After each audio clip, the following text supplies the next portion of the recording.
All right, Rick, stick with us. We want to go to Capitol Hill.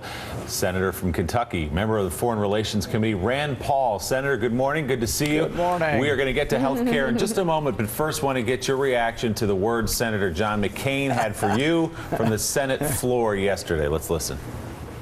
I note the senator from Kentucky leaving the floor without justification or any rationale for the action that he has just taken.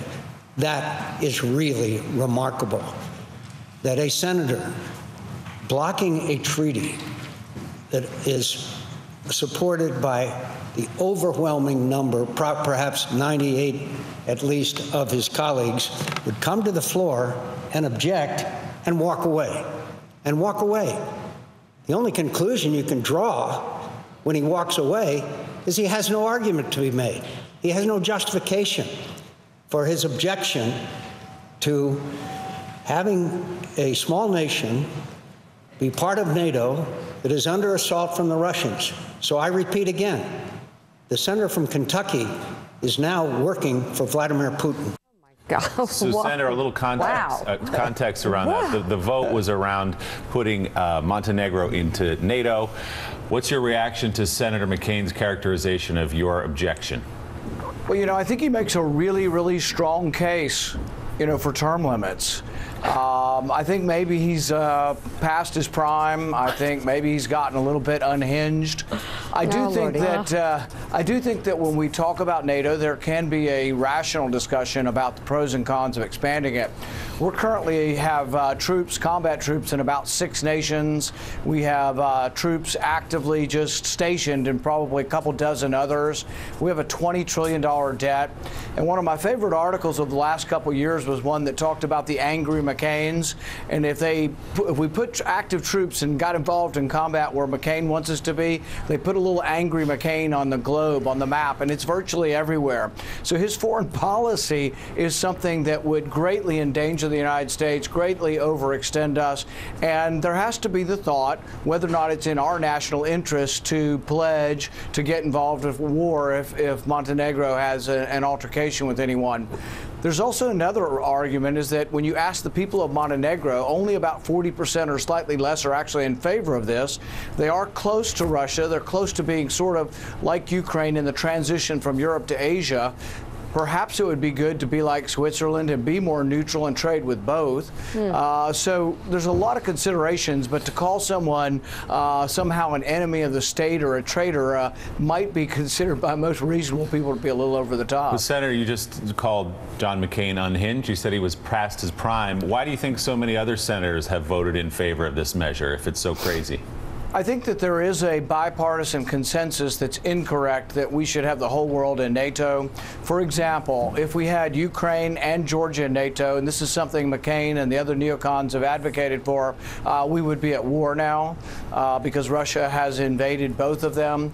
And so I think having former satellites or former parts of the Soviet Union in NATO is very provocative, and you have to decide in advance whether you're ready to go to war. If you guys are ready to send 1 million troops into Ukraine and fight World War III, you're going to do it without my support, because I think that's a really foolish notion. Do you think, Senator, places like Albania and Croatia then should have been allowed into NATO in 2009?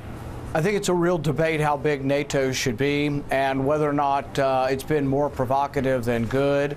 And there's also the debate that the president brought up throughout the campaign, and that is we seem to be paying for all of it. Whenever there's a war fought, our soldiers fight it and our dollars pay for it. And so the 45 soldiers that Montenegro has, I think, are hardly an asset to our national security.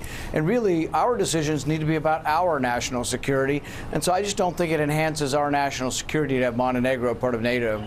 Rick Stengel, having worked in the State Department all these years under the Obama administration, what do you make of NATO expansion for a country like Montenegro? Yeah, I would ask the senator, what countries would you actually take out of NATO that NATO expanded? And I think it's a perfectly valid argument to make to say that NATO has expanded too much. But I mean, maybe there's a second tier in NATO. I'd be curious to see how you would do it differently. I guess I would reverse the argument and ask you the question, you know, do you think Ukraine and Georgia being in NATO are good for our national defense? I think it's a ridiculous notion. And the same people that want Montenegro, they also want Ukraine and Georgia. And they better think it through and ask the American people. And I guarantee if you ask the American people, are you ready to march tomorrow to support Montenegro? Are you ready to march tomorrow? Are you ready to send your dollars? Because none of these nations actually pay even close to their 2%.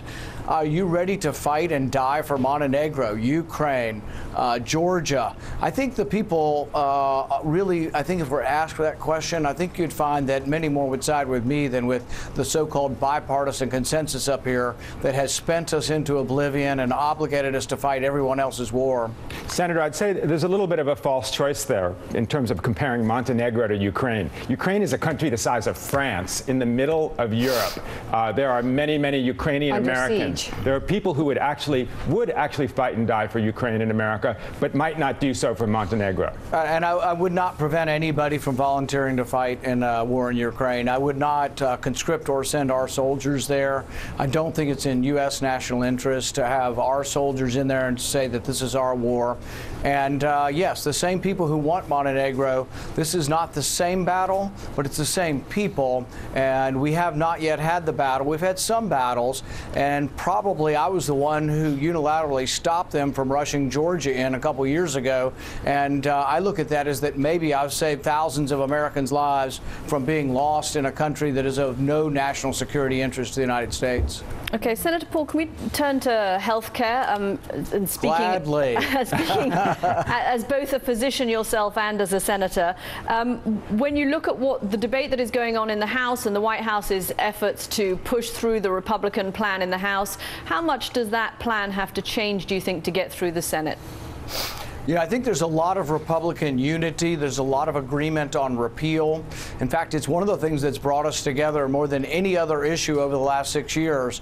But there really isn't a great deal of unity over Paul Ryan's replacement plan. In fact, it is sort of false for him to go around saying, oh, you guys ran on my plan.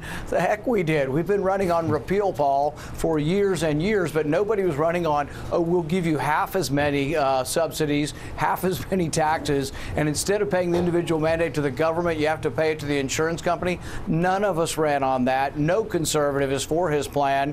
And so I think his plan's dead on arrival. My hope is it never leaves the House. And my hope is that we separate repeal from replace, because, you know, there's some great ideas that could have bipartisan support. I've been talking to Democrats all week about, let's have buying groups. Let's say, you know, AARP has 37 million people. What if we let them become a buying group?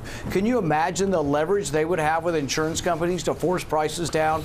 I want to see lower prices, but I don't want just to see Obamacare light. It will not bring down prices, and it will be back stuck in the same situation we're in about a year from now, with less people with insurance and higher premiums. The one problem with this is if this plan is deeply flawed, as many are concerned it is, and this president wants a win, and I'm not sure he's concerned with just exactly what's in it, as long as it's a win. Would anyone agree with that contention? I would agree with that. Yeah. I don't know that he knows the details. I think he's certainly concerned with not having a loss. Exactly. Which makes the job for Republicans and Democrats even harder, because we don't want to rip health care away from people who need it, do we? Is there anybody, Rand Paul, any Republican who really wants to do that to their constituents? Well, Senator?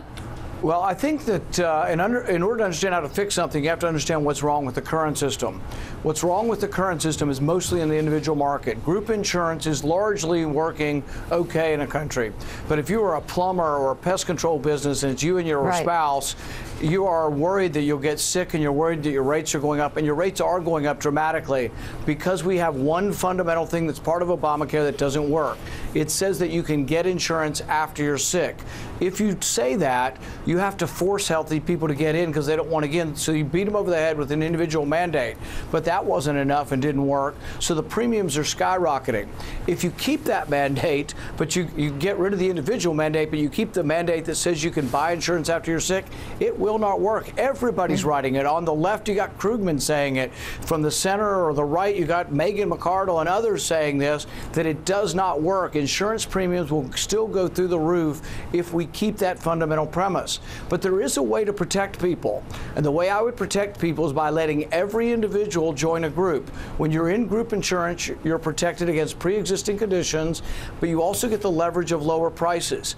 Right. Allowing groups to go across state lines, co-ops. Look, I'm talking to progressive Democrats who are not against co-ops. Some of this stuff originated in Oregon, not exactly a big red state anymore. And so co-ops are a great idea. They're voluntary, but they fix the pre-existing problem and the price problem. We should be talking about that now instead of all. In fact, I would even do that first, and let's see what that does over the next 6 months to help improve the situation as we work out the final repeal. Senator Rand Paul, thank you very much for being on the show this morning. Thanks, Senator. All right. Up next.